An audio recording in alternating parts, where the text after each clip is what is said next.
Usually when we talk about medical diagnosis, there's this expectation of absolute precision. Right, yeah. Like it's a math problem. Exactly. Yeah. We treat the human body like a piece of engineering. You break your arm, the X-ray shows that jagged white line, and the doctor just points and says, there it is. That's the problem. It's binary. It's structural. I mean, we really like things to be highly visible, right?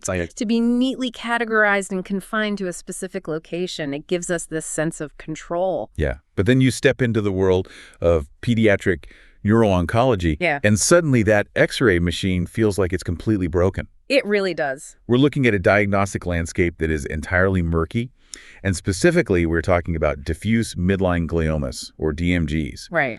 Now, for those of you who track this field, these are the most lethal childhood brain tumors.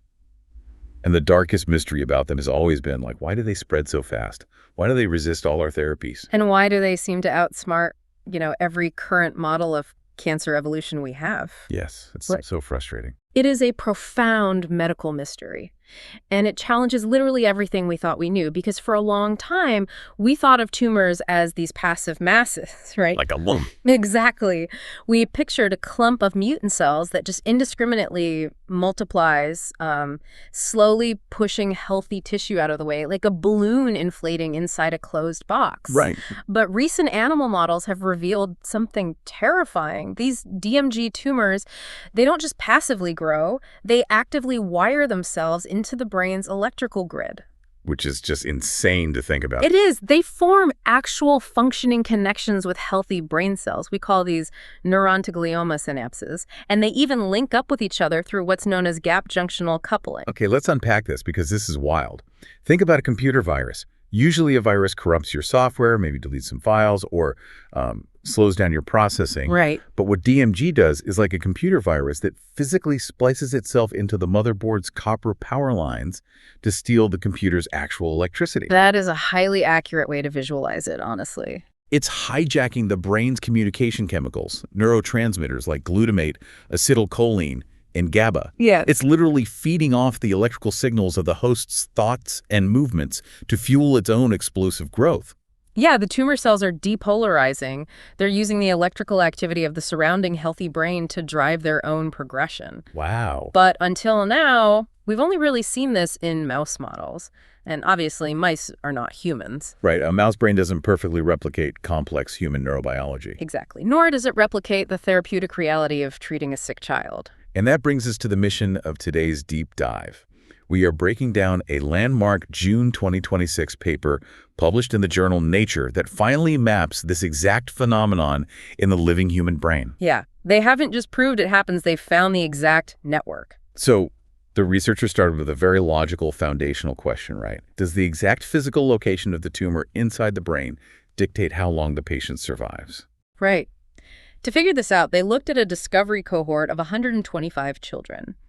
Specifically, 106 of them had tumors in the pons, which is part of the lower brainstem, and 19 had tumors slightly higher up in the thalamus. And to test this location theory, they used this highly detailed technique called voxel-based lesion symptom mapping, or VLSM. Yeah, VLSM. The best way to picture this is to think of a voxel like a 3D pixel in a video game, like Minecraft.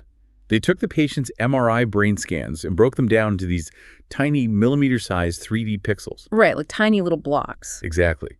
And they wanted to see if the presence of a tumor in, say, voxel X mathematically correlated with a shorter survival time. It's a meticulous algorithm-driven way of asking, is there a deadly millimeter in the brain? Like, if a tumor touches this exact microscopic coordinate, does the prognosis plummet? But the result was a massive surprise, wasn't it?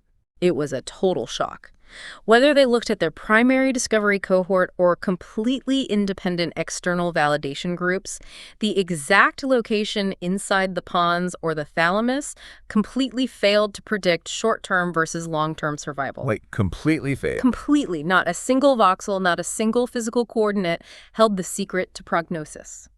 Wow. So the physical location was just an illusion. Exactly. And because location failed to give them answers, the researchers basically had to invent an entirely new tool to see what was actually happening. Right, because if the tumor is electrically active, they reasoned maybe it's not about the physical real estate it occupies, but what the tumor is plugged into. Right, the wiring. So they developed a technique called tumor network mapping. Instead of just looking at the physical mass of the tumor in the sick child, they took resting state fMRI data, which measures functional, active brain connectivity from 1,000 completely healthy children. Okay. This data set is known as the ABCD1000 connectome. It's essentially a master blueprint of how a normal, healthy 9-year-old brain is wired together. So they have this healthy map. Yeah. Then they took the coordinates of where a patient's tumor was located, dropped those 3D coordinates onto the healthy brain map, and asked what normal, healthy brain electrical networks pass through this exact spot. Wait, let me push back on this for a second. If we aren't looking at the sick patient's actual neural activity, but just dropping their tumor's physical coordinates onto a standardized map of 1,000 healthy kids. Yeah. How does that tell us anything real about the cancer? I know, it sounds counterintuitive, but what's fascinating here is that it reveals the underlying anatomical highways the tumor inherently has access to. Oh, I see. Think of it like looking at a city's power grid. Even though the tumor destroys the local tissue architecture, it is sitting squarely on top of a major pre-existing intersection of wires. Right, the infrastructure is already there. Exactly. And by overlaying the tumor on the healthy connectome, the researchers found that tumors that happen to overlap with one very specific, highly connected, healthy brain network resulted in significantly shorter patient survival. They dubbed this the DMG network. This is wild. So if I'm tracking with you, we've essentially just debunked the location theory entirely. Pretty much, yeah. Let me make sure I have these core takeaways straight before we move on. Let's do a quick recap. Bullet point 1. We know DMGs are hijacking normal brain wiring to grow actually forming synapses. Right. Bullet point 2. By mapping the tumor pixel by pixel using VLSM, they prove the exact physical location doesn't dictate survival. Yep, location is a dead end. And bullet point 3. By using this new tumor network mapping on healthy brain connectomes, they prove that survival depends entirely on the specific electrical highways the tumor taps into. You've got it perfectly. It's a complete paradigm shift from structural oncology to network oncology. It's not about the physical real estate. It's about the power grid. Which brings up a fascinating question for you listening right now. Have you ever considered that a disease could be defined not by where it is physically sitting in your body, but by who or what it is talking to on a cellular level? It completely reframes how we view illness. It really does. So now we have to ask the obvious next question. What exactly is this deadly DMG network? What parts of the brain are we talking about here? Right, let's get into the anatomy. To make this dense anatomy digestible, let's use a visual memory tool. Think of the acronym CLIMB. CLIMB. The tumor is literally climbing this specific network to survive. That's a highly accurate way to visualize the circuitry. So the C stands for the cerebellum, which is at the base of the brain and coordinates complex motor control. Okay, C is cerebellum. Then the L is the limbic system, specifically the amygdala and hippocampus, which are critical for processing deep emotions and forming memories. So we got motor control and emotions. Right. The I stands for the insular and orbitofrontal cortices, regions involved in sensory processing and decision-making. Okay, CLI. The M is the motor cortex, the band across the top of your brain that commands physical movement. And finally, the B stands for the brainstem, specifically the pons, alongside the thalamus. And those act as the master relay stations for all these signals, right? Exactly. Cerebellum, limbic, insula, motor, brainstem, CLIMB. Okay, so if your tumor happens to drop its anchor into that specific CLIMB network, survival time drops drastically. It plummets, yes. But, I mean, in science, as we know, a discovery on one group of patients could just be a statistical fluke. You can't just publish on one cohort and call it a day. Precisely. You need rigorous external validation. So the researchers took their newly defined DMG network map and tested it on 2 completely independent groups of patients. Ooh, ready? First, a 125-patient multi-center cohort gathered from hospitals around the world. Then, a highly controlled 38-patient clinical trial cohort known as PNOC. Okay. In that PNOC cohort, every single tumor was biopsy confirmed to have the specific H3K27 altered mutation. That is the genetic hallmark of these diffuse midline gliomas. confirming that molecular signature is huge because it removes any doubt about what they are measuring. It's not just a guess. Exactly. And the results they got from these independent groups were bulletproof. High functional connectivity to the CLIMB network independently predicted shorter overall survival across the board. Independent of other factors. Totally independent. It didn't matter how big the tumor volume was. It didn't matter if the patient was older or younger, male or female. Wow. It didn't matter if they had undergone radiation or aggressive chemotherapy. It didn't even matter what specific molecular co-mutations they had, like TP53 or BRAF. So the electrical network connectivity trumped every single traditional clinical factor. Every single one. That level of independent prognostic power is incredibly rare in oncology. Unbelievable. But they didn't stop there. They went a step further to prove this network is truly unique to childhood DMG. How did they do that? They took this exact CLIMB network model and tested it on over 500 adult patients suffering from glioblastoma, or GBM, across 2 massive global cohorts. Here's where it gets really interesting. When they applied this highly predictive childhood DMG network to adult glioblastoma patients, the predictive power was 0. Absolutely 0. It completely failed to predict survival in adults with a different type of high-grade glioma. And that is a crucial finding, because it proves this network isn't just a generic, easy-access pathway that any brain cancer can use. Right. It is a bespoke, private highway system exclusively exploited by pediatric DMGs. It is a distinct signature of this specific childhood disease. Okay, let me pull these threads together. Time for our second quick recap. Bullet point 1. The DMG network covers these highly specific CLIMB regions: cerebellum, limbic, insula, motor, and brainstem. Yep. Bullet point 2. We know that high connectivity to this specific network guarantees shorter survival, totally independent of tumor size or standard treatments. Exactly right. And bullet point 3. Crucially, it has 0 prognostic power for adult glioblastoma, proving it's a unique vulnerability of this pediatric cancer. Spot on. So a question for you to chew on. If we know the exact bespoke highways the tumor uses, and we know it's not a generic cancer path, can we theoretically set up targeted roadblocks to cut off the supply? That is exactly where this research naturally leads us. But before we can build roadblocks, we need to understand how the tumor actually travels down these highways. Right. Wait, so if it's plugged into the network, it can't just be swelling up like a water balloon. Is it actually traveling down the wires? To answer that, the researchers looked at longitudinal progression data. They found 71 children who had an MRI scan within 2 months of their death. So the very end stages. Right. This represents the near final, most aggressive stage of the disease. They took those final scans and computationally subtracted the baseline scan from when they were first diagnosed. So they essentially wiped away the original tumor to see what was new. Exactly. This mathematical subtraction left them with a 3D map showing exactly where the new growth happened over time. And it didn't just expand outward in a perfect circle, did it? No, it grew directionally. It sprouted tentacles that traced the exact path of the DMG network. It was actively migrating along the CLIMB highways. That is terrifying. And they found something even crazier to back this up: 6 incredibly rare cases where the primary tumor didn't even start in the brain. It started down in the spine. Wait, from the spine? Yes, the spinal cases are a crucial piece of evidence. In those rare primary spinal DMGs, when the tumor metastasized and spread upward into the brain, it didn't just land randomly in the cortex. Where did it go? Those intracranial metastases specifically sought out and migrated to the brain regions belonging to the DMG network. They were drawn to it like a magnet. That is deeply unsettling, but it leads us perfectly into one of the oldest historical mysteries about this disease. Yeah. Why is the timing of these tumors so shockingly specific? It is remarkably specific. Right, because pontine DMGs, the ones that start in the brainstem, hit their absolute peak incidence when children are exactly 5 to 6 years old. But thalamic DMGs, which are slightly higher up in the brain's relay system, peak when children are 10 to 11 years old. Why those exact ages? Why not 3 or 15? This is where we have to look at the brain's metabolism and the developmental timeline. They used a tool called FDG PEPT scans. Okay, break that down for us. For those unfamiliar, FDG is a radioactive glucose tracer. The PET scan essentially tracks where the brain is burning the most sugar. Got it.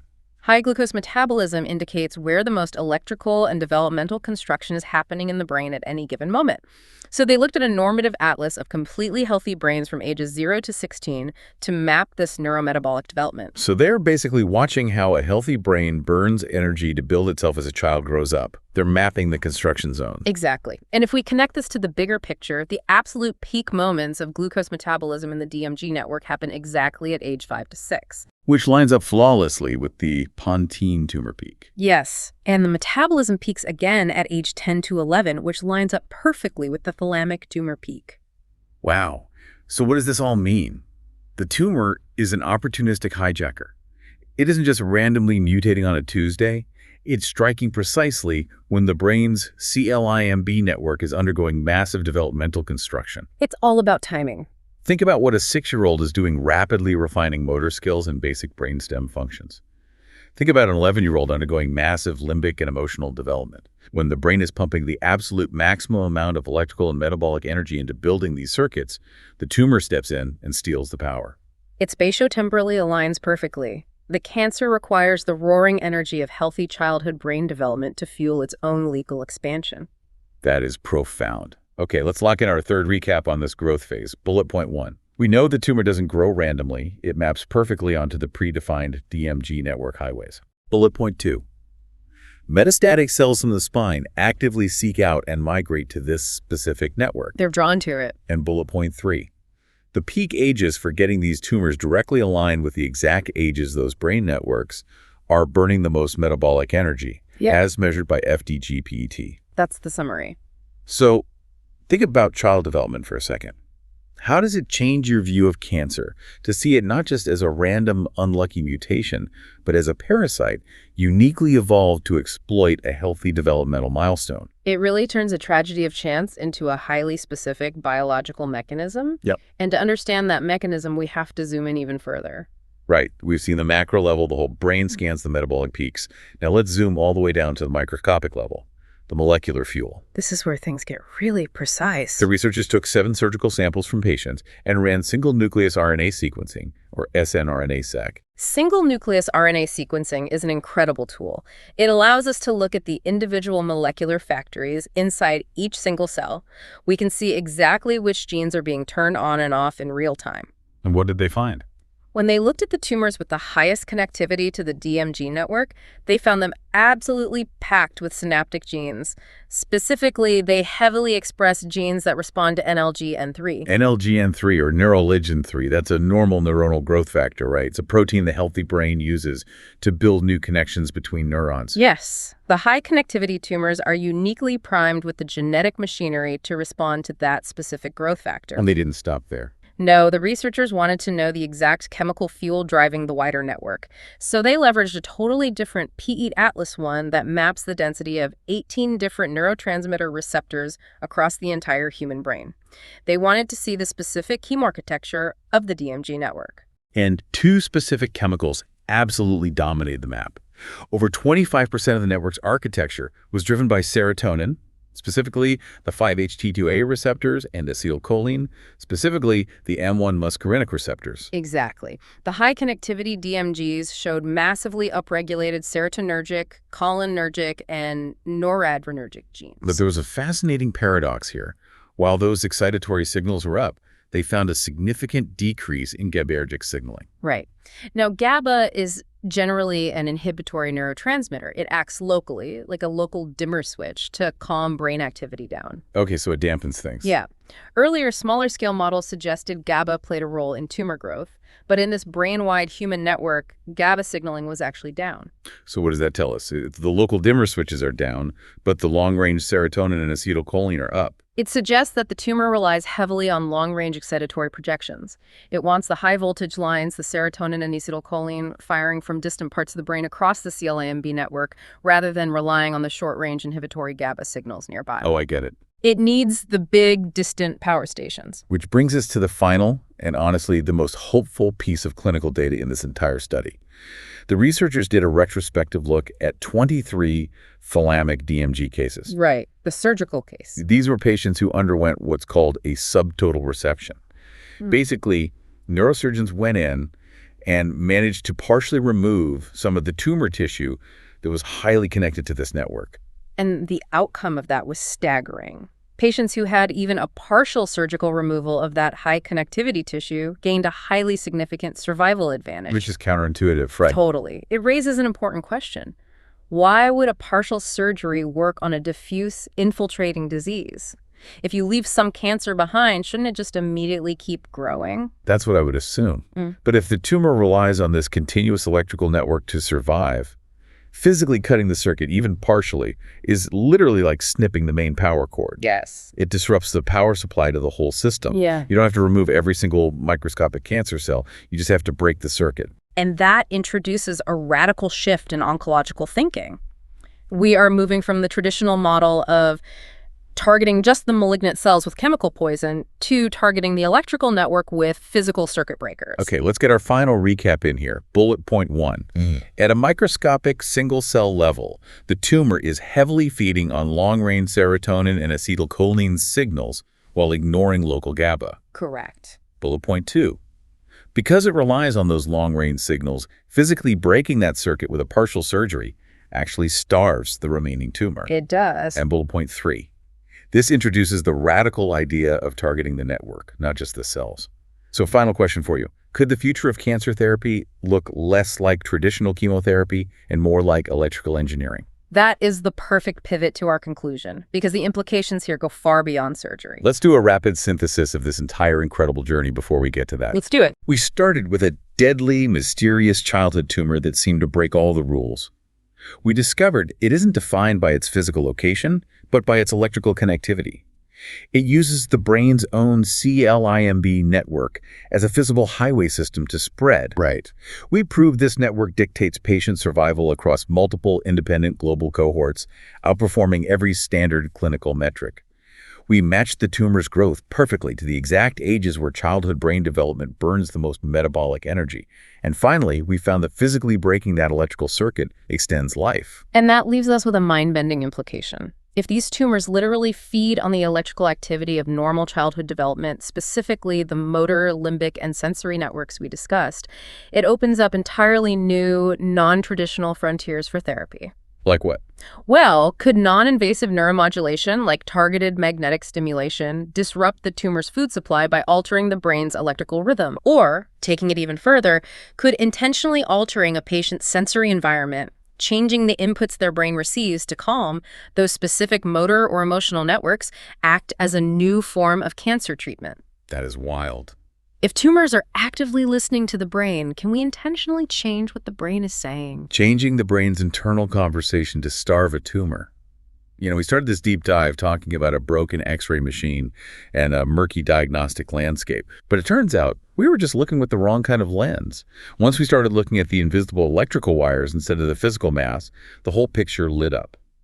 Thank you to you, the listener, for taking this deep dive with us today. Your curiosity is what makes this show possible, and we will be back soon to unpack more incredible science.